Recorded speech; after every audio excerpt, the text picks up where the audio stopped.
So what we are going to do is we are going to study something about dual spaces.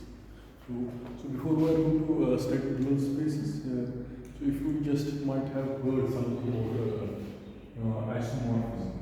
Isomorphism. The way you have in your earlier class, you map things. You have one mapping, many one mapping, on to, into. So isomorphism is a sort of a mapping. It's a one-to-one mapping. So the sort of mapping, for example, if we have two vector spaces U and V, which are defined, which are spanning the same number field.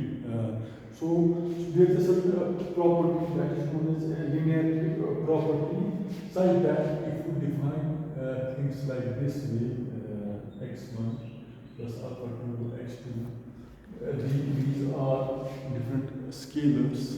So if they obey this thing, the scalars come back. So this is known as linearity preserving property, which is and these functions are isomorphic and they are one to one. So it's always that if we construct an n-dimensional vector space, then you construct a dual vector space which will map the properties of this space to that space. Or if there is some subspace which is part of that space, how we can relate two subspaces, such that once we make transformations, it should be isomorphic, or it should be linearly preserving the transformation by this property. Got the point? So there are various effects to that. So geometrically, those transformations become more interesting, or they become more important. That once we map two dual spaces, which are constructed from those finite dimensional vector spaces, which may be linearly dependent or independent, where those scalars, the vectors and scalars are related in a certain manner. So if there is a given one vector space and one vector. So for your repetition of this class, there is some property known as linearity property in vector spaces. So a vector space is basically we are studying finite dimensional vector spaces. So finite dimensional vector spaces it's that you obey certain rules of algebra, rules of which we have defined previously. So the point is, how can two transformations be isomorphic, such that they have a linearity preserving that property? Because at the end of the day, what are vector spaces? One part of vector spaces is also, we have tried to say that they have a geometrical intuition associated with it. For dimensions 2 and 3. For higher dimensional spaces, you can say the lower dimensional space is embedded in the higher dimensional space. So if you have two linearly finite dimensional vector spaces, so they can start from an origin. You can say how they construct two linear vector spaces in a given line, or a plane, or in a space. So the point is how we can relate two finite dimensional vector spaces such that they have this linearity property, and which is isomorphic preserving. It preserves.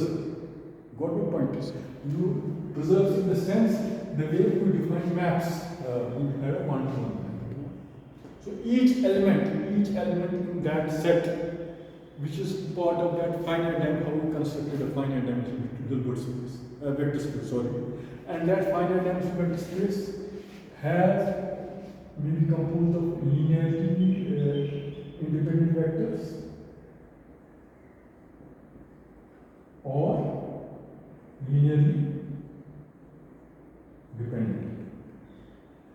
For the sake of memory, when I said that alpha 1 x1 plus alpha 2 x2, so on and alpha 1 and x2. So what is linearly dependent? Linearly dependent alpha 1 alpha 2 is equal to 0. It's a trivial solution. For linearly independent things, it's not necessarily scalars, which are multiple of these vectors. X and R vectors or numbers of that number field. So it's not necessarily, in case of linearly independent vectors, these scalars need not necessarily be 0. In case of linearly independent spaces, they are 0. So it's a trivial case. It's a sort of non-trivial case. And it's always that linearly dependent set can be, you can state it from here. A linearly independent space can be constructed from. So it's always an exercise how we can relate these coefficients, which are scalars. So the map can be the way we solve linear equations with as many variables you have, or the way we study in matrix analysis. The point to mention is that if there are two, there's a linearity property, which is defined by this. If there's any function which has this linearity property, and it is axiomatic preserved. So we can construct two subspaces. How we can use one space with another space. The whole point of the discussion is that we are going to define something called dual spaces. So we have to define dual spaces in order to come to our today's class of dual spaces. Because so why we construct dual spaces, it will become clear gradually.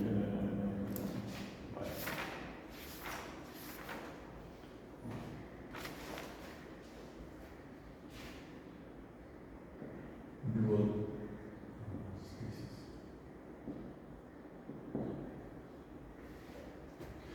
So definition. So in mathematics in general and in linear algebra, in this finite dimension we have, in mathematics we always first define things, and then the necessary things follow from those definitions. So the definitions become very much important. So as a side comment, there is this mathematician, von Neumann. So you can see he has famously said that in mathematics we don't define things, we get used to them. Incidentally, the subject of this finite dimension vector spaces or infinite, it was this book Helmholtz. In this book Helmholtz, he is saying that I have learned from him. Von Neumann.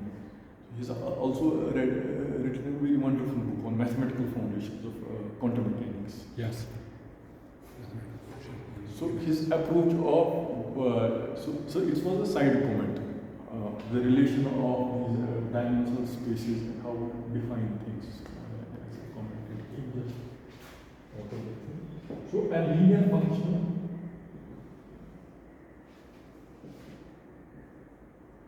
on a vector space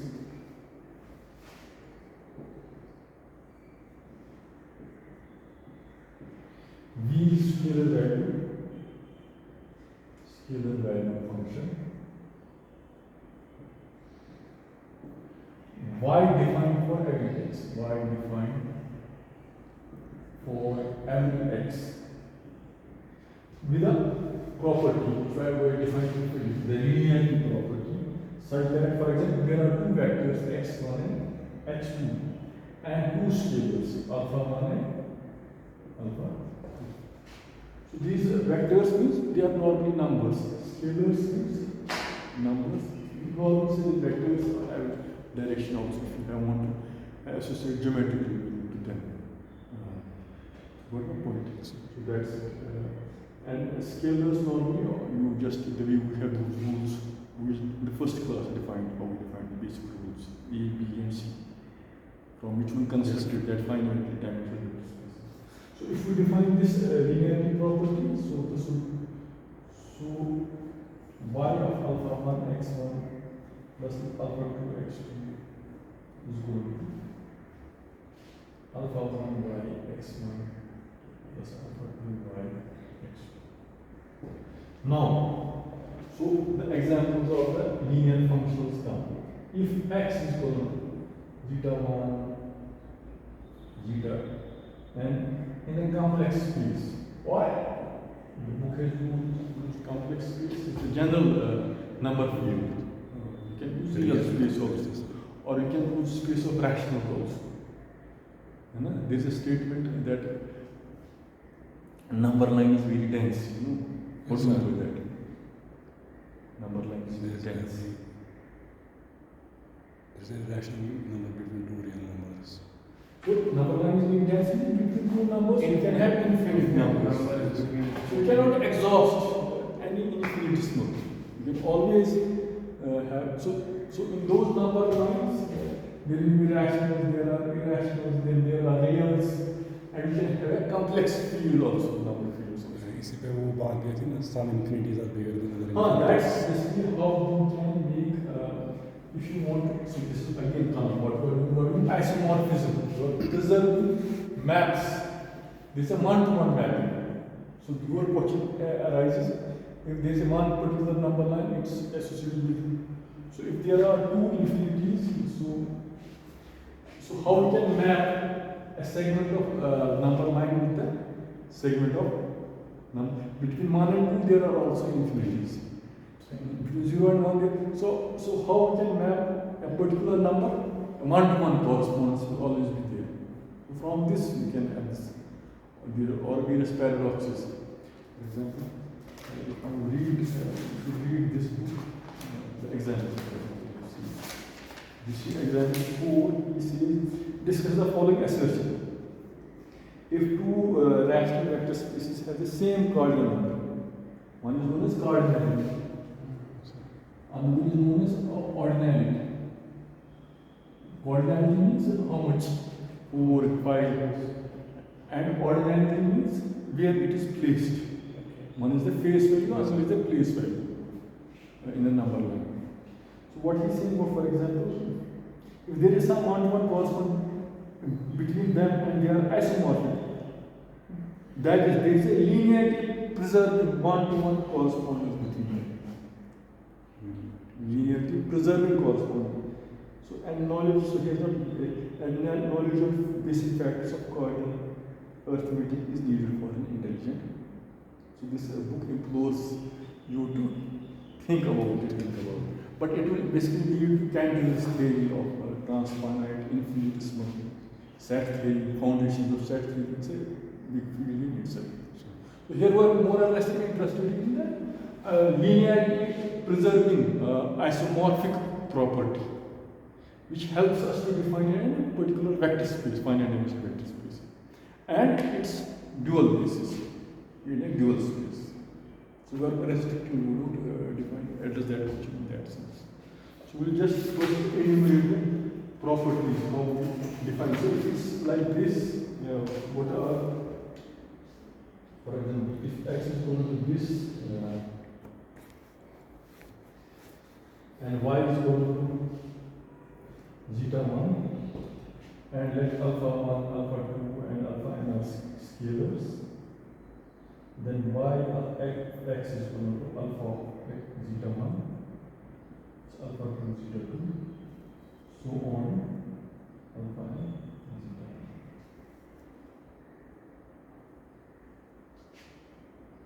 1. So if you define y of 0, it should come out to be y of 0 of 0. So it also, in the last time also said, I said that you can further define zeta 1 in terms of further inside a vector space. This zeta 1 can be internally composed of alpha x plus beta zeta. So you can have in a finitely linearly dependent vector space, independent vector space. You might have linearly independent vector space. So you can have, you can truncate it, or you can successively make it given subspace may be contained in the higher dynamic spaces.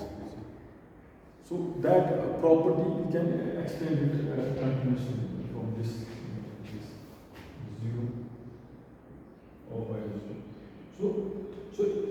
So if we follow the book, we see that it is sometimes if we have this property, it's called homogeneous. Provided we don't have a number beta here. The value of, for example, any normally talk of those integration constant, once we solve it. Then you take your zero. Otherwise, it will not be homogeneous. So other way of saying the same thing is that you have a function y of x. It goes from a to b. A to b can be any. If you want to geometrically visualize it, you have 2 points in that thing. It's called like that. Alpha t and xt. Alpha t is the scalar, xt is the vector, and it extends from point A to B. It's the same statement, same like this, but some integration constant which comes out, it has to be necessarily same to define it as a homogeneous equation in the same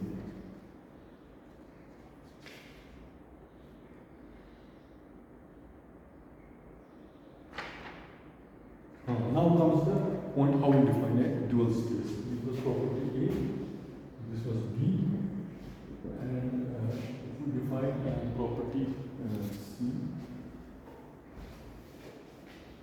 Property C has the definition of a dual space. So if y1 and y2 are linear functions on B, and if alpha 1 and alpha 2 are scalars, and we write y, so y of x is equal to alpha 1 times y of x plus alpha 2 y to x. Then now comes the definition of the dual space. It is easy to see that y is a linear function. So we say it's easy to see y is a linear function, the way we have defined these properties. We denote alpha 1 y1. So now if it's y1 x, so you can have, we denote it by alpha 1 y1 plus alpha 2 y2. So you have the same properties. In B, you can define this in the vector space B. Now, having these same properties which include, then we have defined vector space which include what? Which include addition of 0, scalar addition, multiplication. The set B prime forms a vector space dual to B. So you can have a vector space which is defined in U, having these linearity preserving properties which are defined by these properties A and B without this B.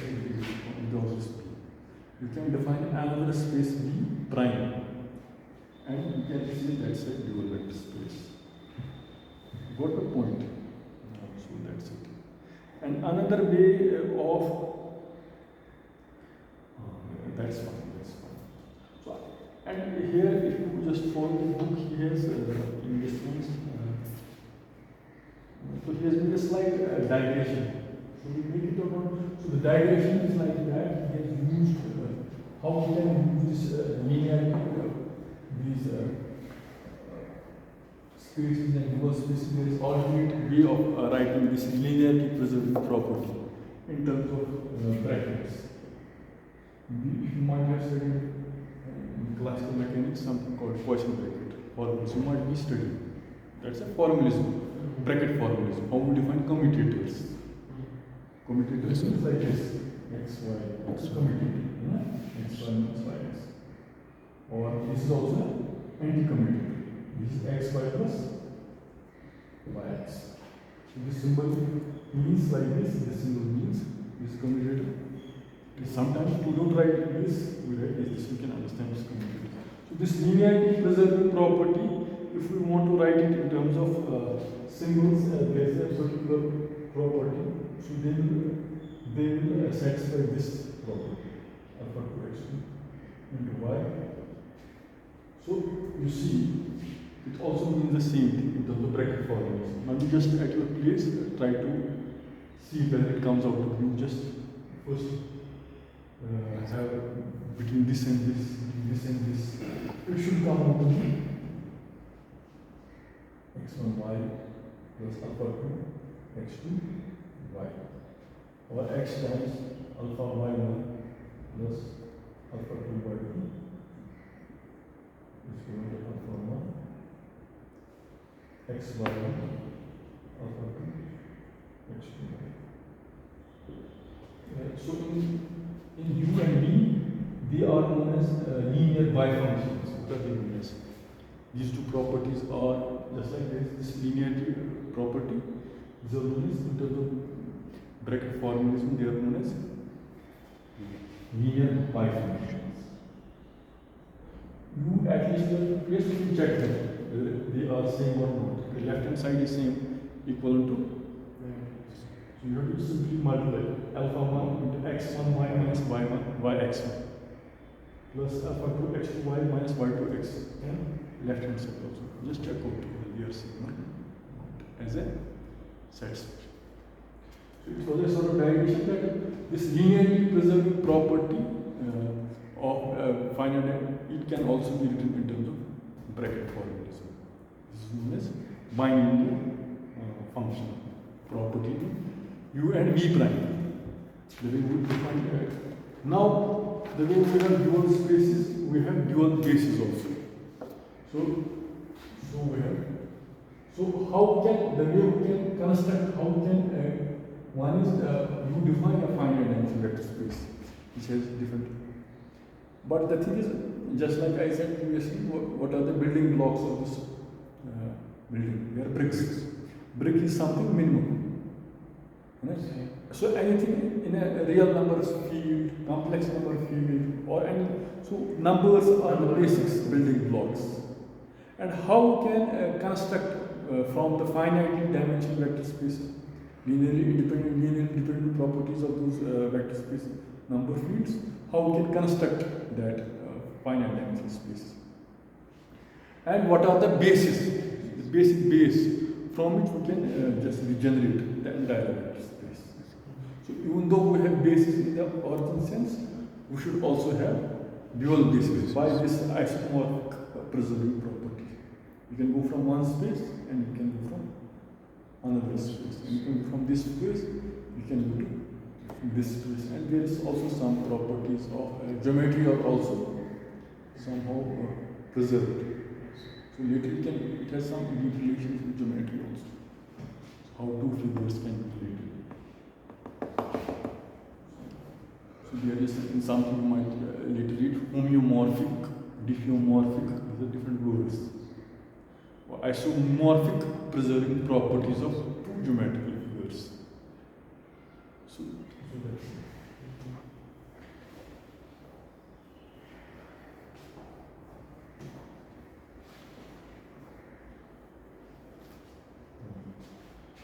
So now, again, in dual basis we have a theorem. I just simply state it.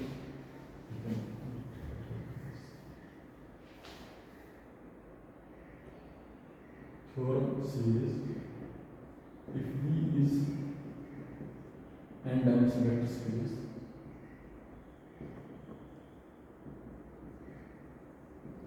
if x1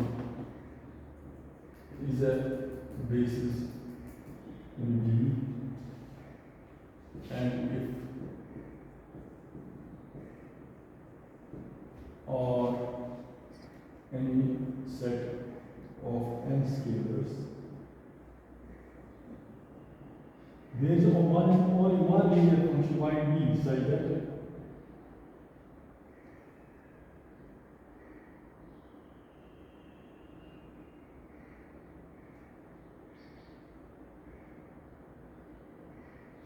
maybe you leave this theorem a bit and think over it. I do not have the time, so you can think over it, or I'll just in the next class talk about it. Another property is the way we have dual basis, we have something property called reflexivity. So it's how we can go from one base to the another base and come back. Good point, sir. So that's it. How we can, so maybe I'll just write these, for example, so if, for example,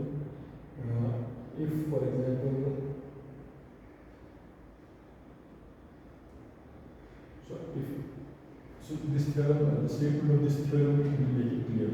So if V is a finite dimension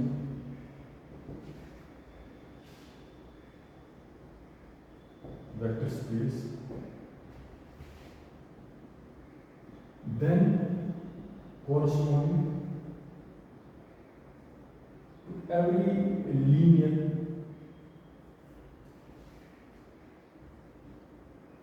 functional z naught on B prime, there is a vector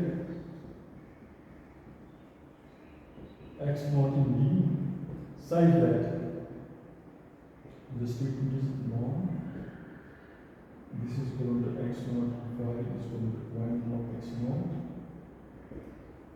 So for every y b, so for every y in B prime, so we define some vector space in U and some V and some vector space in V prime, and both of them have corresponding properties. They may be isomorphic to each other. If that's the case, then the correspondence says that z naught. So you can go to this end. So you can, any element from this can go to this, or any element from this can come back to this space, which is defined in one vector space. So dual space. Such that B prime and B are isomorphic. It is an isomorphism.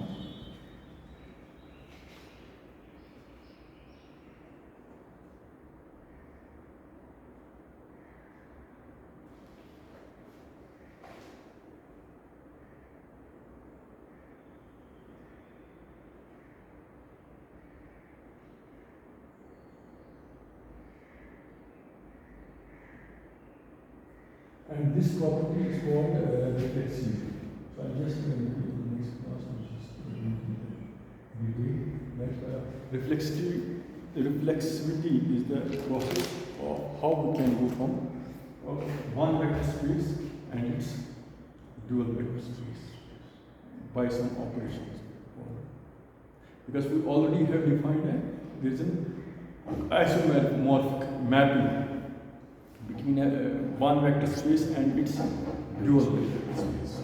Now we have not vector space, we have a basis. One basis with the another basis. One basis in one vector space, another basis with the dual vector space. How we can generate one element from this map to this? We can move from this to this and vice versa back. Will that be a different function that we did in the two dual spaces? So it's a way how we can go from, how we can map a particular element in this space to that space. How we can map. So that function will be totally different from the one used in the dual spaces. When we map from one space to another space. It's something like you can come, there's a mapping, I have a relation with this person. So if I know this person, I will know this person. If you know this person, you will know me. So what my point is. So if they are, because they are in one-to-one mapping. So this behavior is a definite map in some dual space. So if you are able to generate this, know this, you can generate that. If you can generate this, you can generate that. So once you go into quantum mechanics, these bases, they look normal mathematical trivialities or abstract functions, once you assign operators and you assign with those operators some measurements and observers, so this whole game becomes interesting. How Hilbert spaces come, operators come. We are trying to study the basic building blocks. So the basic building blocks here will not be atoms and electrons and other things in the physical world. The building blocks are this number line, which may be real fields, complex fields, rational fields, any fields. And the linearity property is very much important. How do you find a linearity property that comes into it? Should I stop? Okay.